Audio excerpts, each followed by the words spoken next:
Ni itangazo rya RIB rero ryakomeje kugenda rigarukwaho n'abantu benshi cyane batari bakeya bitewe nuko ni itangazo ryaje rimeze nkaho ritegerejwe cyane n'abantu benshi cyane bagiye batandukanye, harimo abanyamakuru, harimo abandi bantu bagiye batandukanye bakurikiranira showbiz, bakurikirana ibintu bya showbiz bakabikurikiranira hafi.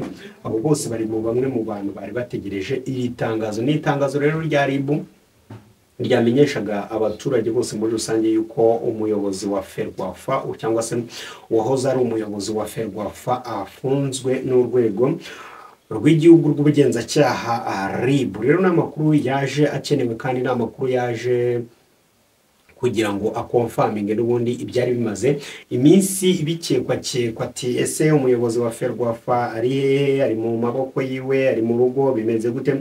Nibyo rero byakomezaga kugenda bikekwa, ariko kugeza aka kanya rero ibintu byamaze kuba byanasobanuka, ibintu bijya ku murongo, bemeza amakuru yuko aribo bamufite kugeza ubu ngubu, ndetse bavuga yuko hari n'uwo barangije kuba bakatira cyangwa se bashyiriraho uko ari rwose impapuro zo kuba bamuta muri yombi, ndetse agahita yerekezwa vuba na bwangu mu inzego z'ubushinjacyaha. Nk'uko rero ubizi cyane hano mu Rwanda umuntu arabanza akajya mu bugenzacyaha nibwo ubundi bugucakira mbere na mbere, bwamara kugucakira ubundi bugashaka ukuntu bugushinja ibyaha bigiye bitandukanye, nyuma bakahita bagushyikiriza ubushinjacyaha.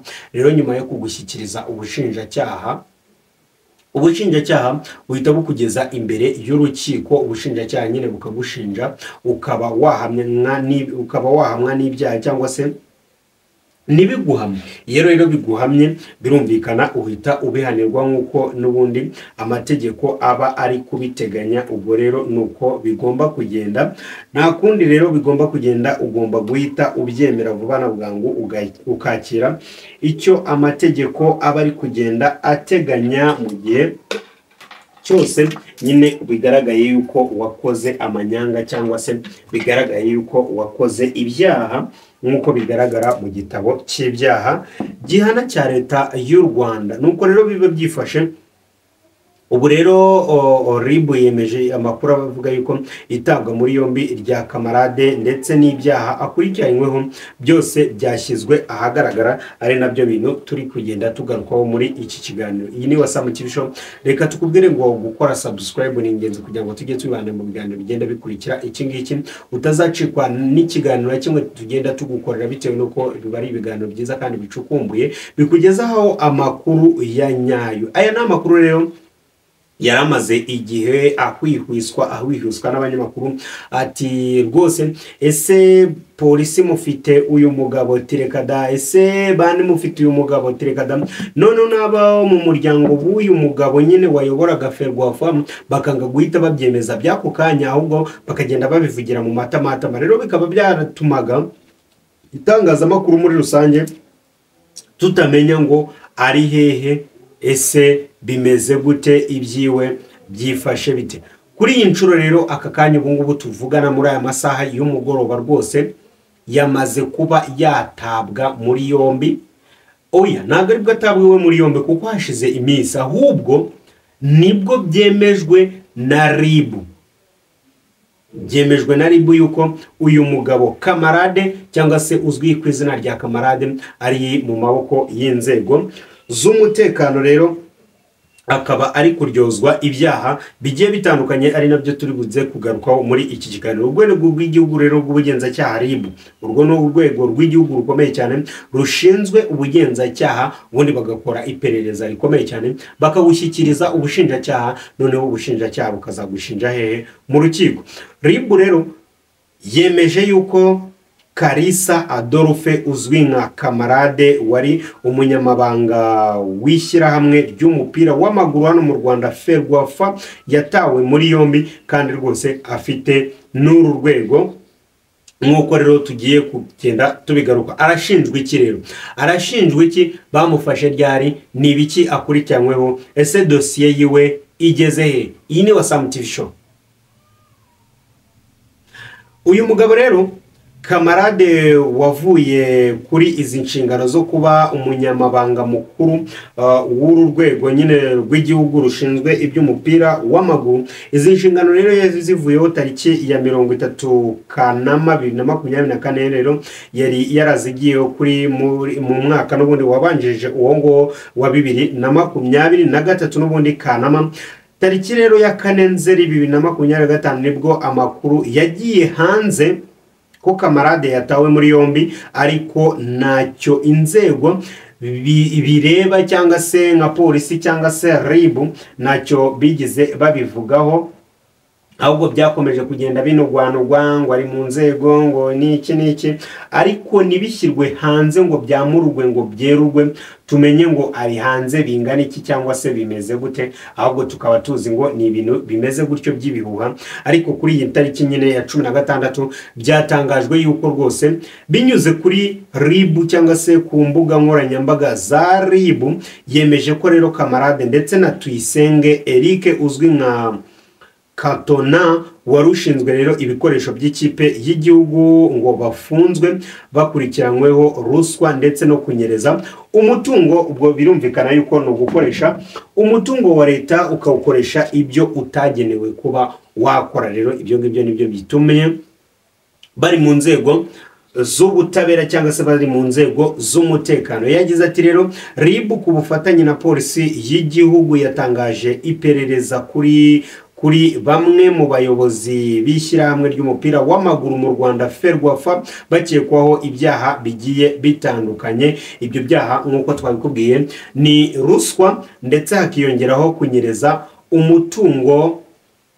w'igihugu cyangwa se umutungo wakagombye kugirira rubanda nyamwinshi cyangwa se kugirira abanyarwanda bose muri rusange akamaro, ariko ugasanga uri gukoreshwa mu maboko y'aba bagabo bonyine. Rero ugasanga ni ibintu atari byiza habe na gake. Hashize rero amasaha makeya RIB ibitangaje, ari nako natwe duhita dusohora ikiganiro vuba na bwangu.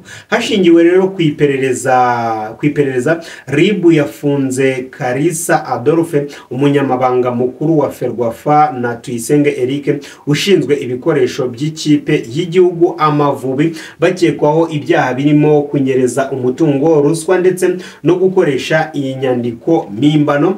N'ibyaha bakurikiranywe rero ni ibintu bikomeje kugaragara yuko rwose urwego rw'iperereza ruri mu kazi gakomeye cyane, dore yuko hari n'abandi banyamakuru bavuye muri gereza, kandi n'ibyaha turi buze kugenda tugusomera bifitanye isano n'ibi ngibi gukoresha umutungo icyo utagenewe gukora. Yakomeje avuga ko rero ubungubu rero bafungiye kuri station ya RIB ya Remera, ndetse iperereza rikomeje mu gihe nyine dosiye ya Kalisa Adolphe cyangwa se Kamarade yo yamaze koherezwa ubushinjacyaha kare kugira ngo buzamushinje ibyaha bigiye bitandukanye. Amakuru rero avuga ko rero ibi bifitanye isano n'ingendo z'ikipe y'igihugu yagiye ikorera hanze y'u Rwanda mu bihe bigiye bitandukanye, by'umwihariko rero mu mukino wa Nigeria wabereye muri leta ya Uyo n'uwa Lesotho wabereye Dabani muri Afrika y'Epfo. Ni imikino rero yose yabaye umwaka ushize mu gushakisha itike y'igikombe cya Afrika. Rero ngo iyo mikino cyangwa se ibyo bikorwa tuvuze haruguru ngo nibyo bishobora kuba byarabayemo ubunyanga kugira ngo amafaranga bashinjwa abe yaranyerejwe muri icyo gihe. Bivugwa ko rero amafaranga yavugaga yakoresheje atariyo yari yanditse, kuko ngo yandikishaga menshi noneho agakoresha amafaranga makeya cyangwa se amafaranga atandukanye nayo yandikishijwe, ubundi ibindi ngo akabyikoreshereza mu nyungu ziwe bwite. Nicyo cyatumye rero inzego z'umutekano cyangwa se RIB bakomeza kumukoreraho iperereza. Advance Party rero ngo naho n'ahandi hantu ni inshuro nyinshi rero yagendaga ari advance party wateguriraga iyi kipe rero y'igihugu aho rero izaba ndetse n'ibyo izakoresha byose ngo byategurwaga n'uyu nguyu rero bigatuma amafaranga anyerezwa ari menshi cyane kandi kuyakontorora biba ari nk'ibintu bidashoboka rwose akaba ari nayo mpamvu nyine akomeje kuba mu maboko y'inzego z'umutekano. Ni ibintu rero bikomeye cyane kandi bikomeje kugenda biba ubungubu. Murabizi yuko na ba Rugajurigani bavuye muri gereza cyangwa se bavuye kunyuzwaho akantu kameze nk'akanyafu gatoya cyane, ariko wenda nuko bo basanze ari nabere ko nabo bari mu bufatanye bw'abanyirije umutungo w'igihugu, bari mu banyereje umutungo rwose igihugu cyagombaga kuzakoresha mu bindi bintu. Murabizi yuko nabo nyine hashize iminsi muri ibi bintu by'ingendo rero niho abantu bakunda gufatirwa bakagaragara yuko rero bakoze amanyanga akomeye cyane. Iyi yakugezagaho iyo yari Wasam TV Show muri uyu mugoroba. Icyo tugusaba gusa ni cyakeneye no gukora subscribe kugira ngo tujye tujyana mu biganiro bigenda bikurikira iki ngiki. Iyi ni Wasam TV Show, ugira ibihe byiza.